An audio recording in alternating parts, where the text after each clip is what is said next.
Okay, I don't think this is going to be an antics video. It's going to be more of a something, I'm going to call it Diann, my nearly fatal obsession or something like that. For those of you who don't know, go back and watch some of my old videos, listen to my sound recordings, like Youthful Satanic Ecstasy. But back when I was 13, I had a crush on a 9-year-old girl named Diann Rawson. Just for your information, up to then, I only crushed on girls my own age to maybe a year younger, usually. But when I saw her, started seeing her around, I thought she was the cutest girl in the whole world. Anyways, since I have time limits on YouTube, I'm going to get started.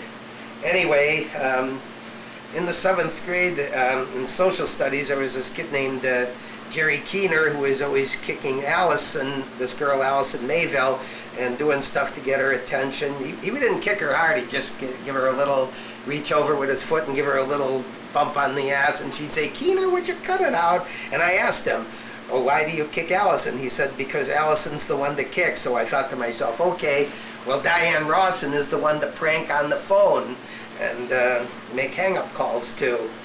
And I had many obsessions about her. I created fantasy dialogues and fantasy scenarios in my head and fantasized about them. Non-sexual, of course, mostly, but just silly, goofy stuff. Anyway, so a friend of mine once said, why didn't I just, who knows about the case, why didn't you write a Diann a letter? Well, the reason and give it to her, because I was afraid of rejection. She was at that age where girls didn't like boys, at least that's the way it was in my time, and so I figured she didn't like boys yet, and so if she had told me that she wasn't interested in me and never would be, my whole world would have come crashing down around me. I couldn't handle it. I could handle rejection from any other girl, but not from Diann. No way. I don't know what I would have done if she had rejected me. But of course, I did fantasize. Anyway, I found out that she bowled on her own bowling league, the one I had been on the year before when I was in the same grade school. Now I was in the junior high, which is about 3 to 5 blocks away from the elementary school. And so I went up there every Friday, and I always looked forward to it because I couldn't see her during the week because, she got out at 3:30. Well, I got out at 2:30, but I had schoolwork to do at home and stuff, and Friday was my night to go up there, and Mom said I should not go up to the grade school because they might be sending me back there, and there was no point in me making a pain in the ass of myself over there. So anyway,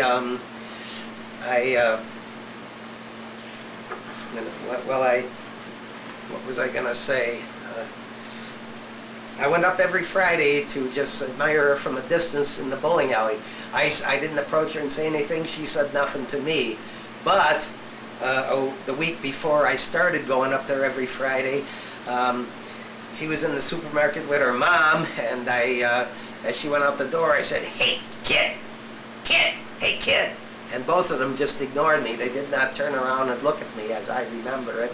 And the following day was my bowling time, and that's when I looked on the rosters and found out that she bowled. I, of course, had found out who she was, Diann Rawson, because when I first saw her in the hallway when I was still in grade school, I did not connect the name with the face. I found out that because her name was mentioned so much. Anyways, I'm trying not to waste too much time giving background information. Well, anyway, I went up there every Friday, but the very first Friday I went up there, I sat near where her team was. The bowling lanes were like down 2 feet, and up here was another level with the chairs, everything. There was a little fence, and I sat there near where she bowled. And every Friday I was always down there where she bowled. And I was just admiring her from a distance, waiting for that magic day, that magic moment where I would be confident, or she would approach me or whatever. I thought maybe I could do something great, like write a book, get it published, get my name in the local paper, and then she'd approach me, and I could talk to her, and then she'd be interested in me. And she'd fallen madly in love with me. Well, anyway, I had a fantasy of going back to the 4th grade to be in class with her. I figured if they sent me back to 6th grade, I would ask, hey, why don't you just send me all the way back to the 4th grade? So anyway, I had this fantasy. I saw Jerry Keener take an old peace treaty that the teacher had thrown away. It was a copy of a peace treaty, a paper peace treaty, and she threw it in the garbage can, and Keener picked it out, and when he thought the teacher wasn't looking, he was trying to rip it over her head. And the teacher just said, easy, Jerry. And I was telling my mom about it, laughing, and she said that she knew that he liked Allison. So I was going to go, in my fantasy, I was going to go back to the 4th grade, be in class with Diann Rawson, and I was going to rip a peace treaty over her head to show affection, to show that I liked her. Oh, I created so many fantasy scenarios. There was this one where I was going to be a big guy someday, or even then, suddenly, or was, whatever, and very few men would fight me, but one wanted to, and I was going to go out there and fight him, and she would say, oh, Joe, honey, please don't go out there and fight him. And I'd say, well, why not, honey? She'd say, because I don't want anything bad to happen to you, Joe. And she'd have me wrestled and pinned down on the bed, and I'd say, okay, honey, I'll stay here with you. And she'd say, oh, that's a good boyfriend.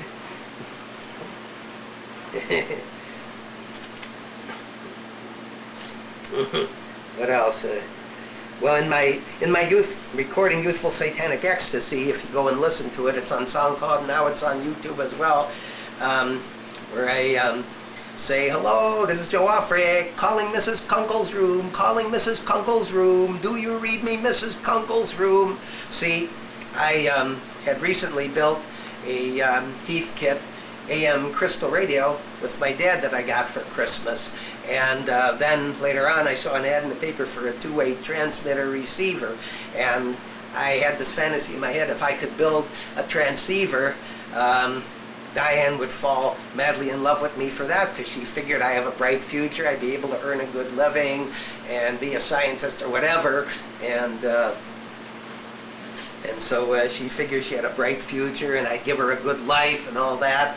And so I thought too, if I built a two-way transmitter receiver, I could give one of them to Mrs. Kunkel's room, or Diann herself, and then during class break, and hopefully she'd have the same break at the same time, I'd be able to talk to her. Hello, this is Joe Aufricht, calling Mrs. Kunkel's room, calling Mrs. Kunkel's room, do you read me, Mrs. Kunkel's room?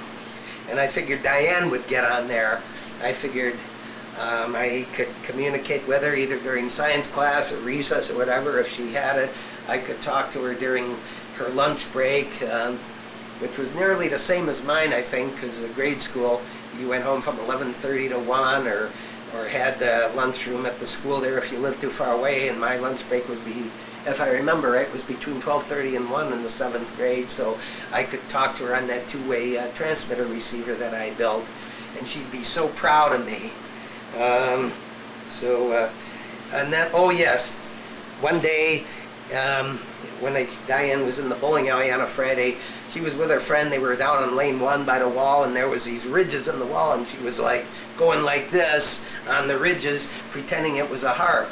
And so the next day in the bowling alley, I decided I wanted to do the same thing. We had a chance to pick out any lane we wanted, and I said to my friend and teammate Rick, hey, let's get that one, let's go down there, let's hurry up. And so we managed to get that lane, and once we were down there, I was going up and doing the same thing she did. I imitated her because I was so enamored of her, I couldn't help it. I wanted to imitate her. I thought if she knew I was imitating her, she'd think I was cute for it. So I strummed the ridges on the wall, and some kid a grade ahead of me who was in the bowling league, but he was on the other team, he came over and says, oh, hey Joe, let's be gay and have fun, and he started imitating me. Now, at that time, the term gay had just transitioned over from meaning happy to meaning homosexual, I think, because Not too long before that, in the 60s, gay meant happy. So I guess he was just trying to be funny or something, I don't know. But, and he didn't know I was trying to imitate some girl that I had a crush on. I guess he didn't. How would he? I didn't tell him.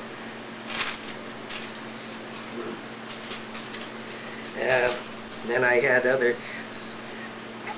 Well, in December I went up, I took a bike ride up near Diann's house. There was no snow on the ground, it was just a little cold, and I stared at her house. I was trying to be subtle and discreet, but subtle is something I never was very good at. I was on the next door neighbor's sidewalk staring over at the house, trying to see Diann in the window. But anyway, the father came out and said to me, "Who are you looking for, honey?" And I said, no one, I was just resting. But years later, I was frustrated and got on the phone, making collect prank phone calls to her, and the mother was accepting all the calls and talking to me, asking me why I did that, and saying, "We never did anything to you, our daughter never did anything to you." And anyway, I eventually ended up getting busted at a payphone and having to go to a psych ward.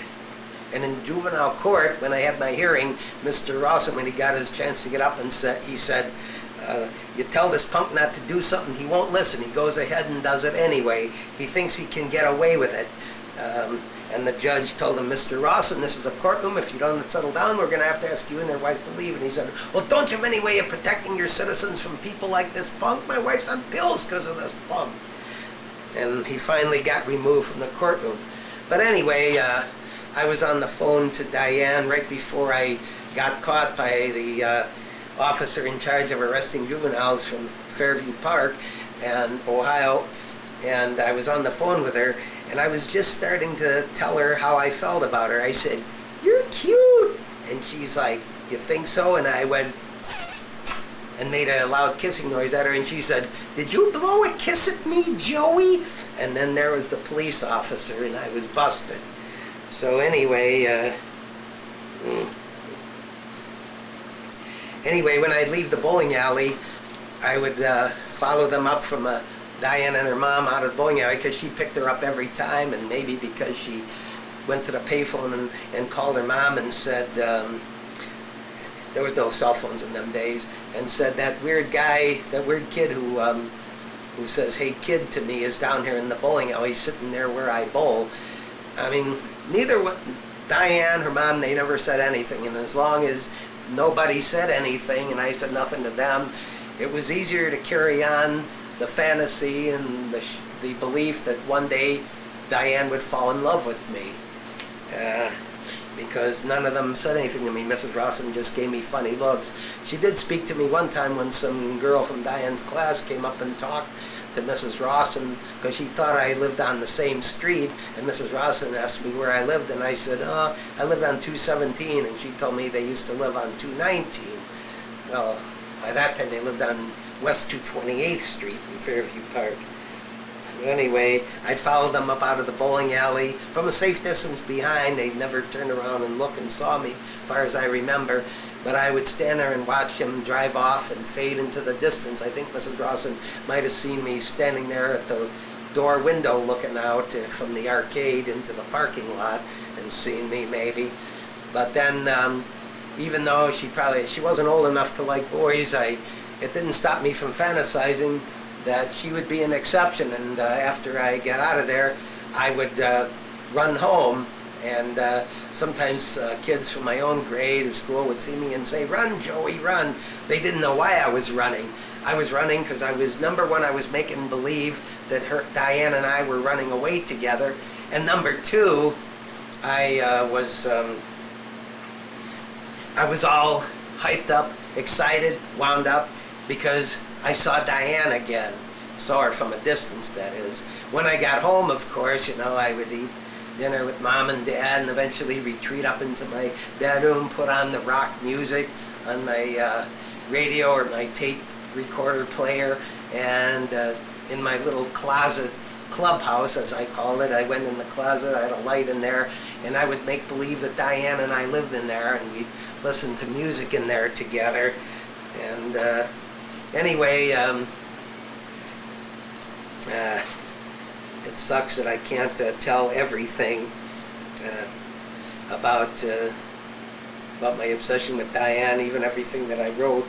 There's just so many details about my obsession with Diann, and I talk about it because I think it's hilarious, I think it's funny, and I think other people should find it funny and be laughing their asses off. Because one time I told, when I was 28, I was out with some friends. We were eating at Denny's in the wee hours of the morning.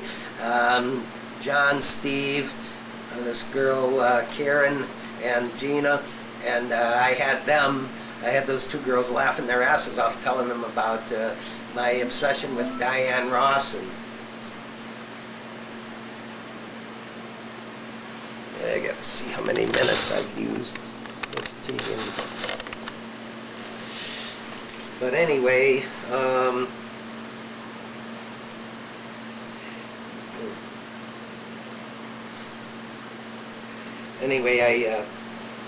one time when I got to be 16 or near 16, I called up because I was frustrated because Diann was not noticing me, and I said, "I'm gonna kill you," disguising my voice. And she said, "Why are you saying all those mean things to me?"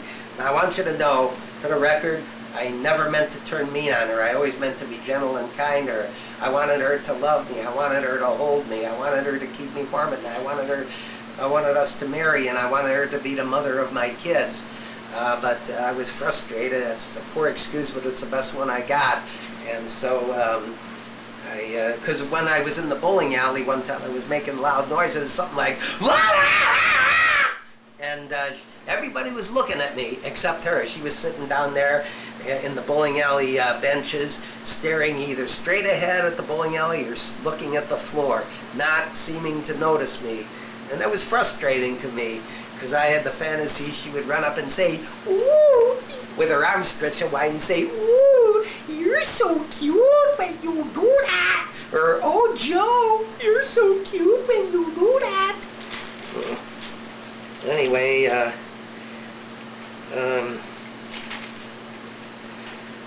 I followed Diann home on the last day of school. I guess her mom didn't know that I got out at 2:30 and would be able to follow her home. And but I followed her from a distance behind. She went up this street at one point, and I went this way and up this way, so I could see her go by but keep my distance. She kind of looked over. I think she saw me. At any rate, later on I went past her house, and she was with a friend who I knew who she was. Her name was Mary Ann Zahorsky, and she was a little closer to my age. She was 2 years younger. And I remember that night out at Denny's, much later in life at 28, telling them about it. And little Karen said, "Did you like her friend too, or was she too old for you?" Well, it's not that she was too old for me. It's just that I wanted Diann, and no other girl would do. I wanted Diann and Diann only. I'm running out of time, so I'm just going to cut this off and do a part 2 later on sometime. I wanted to say one more thing. I tried at 13, 14 to write a novel called Rover and Bowser, but my mom said nobody would ever publish it. I was hoping I'd get it published and get noticed by Diann, get notoriety in the local paper. And my friend Doug, future valedictorian, later on, who was no longer my friend by that time, he said it was silly. So anyway, I destroyed it. I wish I never had. Oh well.